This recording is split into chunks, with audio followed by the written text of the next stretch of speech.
Witajcie! W dzisiejszym odcinku mamy drukarkę Canon eSensus MF8550. Jeśli ta drukarka wyrzuca skrawki plastiku, folii plastikowej, albo wyrzuca pogięte kartki, to jest to odcinek dla Was. Pokażę Wam, jak wymienić cały fuzer w tej drukarce. Oto wydruk z uszkodzonego fuzera.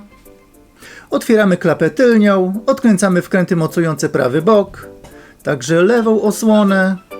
Odkręcamy górną osłonę fuzera, także dolne mocowania lewej klapy i także z dołu lewa klapa ma mocowanie.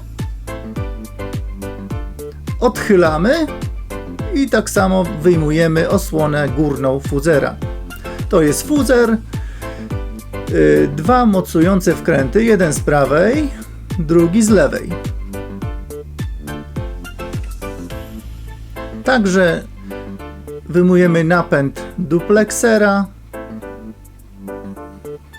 wyjmujemy wtyczkę lewą fuzera, także konektory odpowiadające za czujniki fuzera oraz zasilający główną grzałkę. Wyjmujemy fuzer.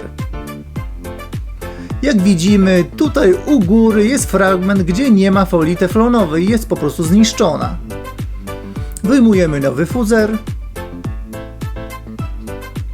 wsuwamy w odpowiednie miejsce, przykręcamy prawy wkręt, lewy wkręt, podłączamy grzałkę i także czujniki. Element napędowy duplexera montujemy i osłonę górną fuzera, która też jest obudową. Wkręcamy wszystkie wkręty mocujące osłony, prawą osłonę, lewą. Zamykamy klapę tylnią i sprawdzamy. Wydruk jest ok. Mam nadzieję, że za pomocą tego przewodnika sami będziecie potrafili naprawić taką usterkę. Zapraszam też na stronę drtusz.pl, gdzie kupicie tonery i tusze oryginalne i zamienniki. Do zobaczenia w następnym odcinku. Cześć!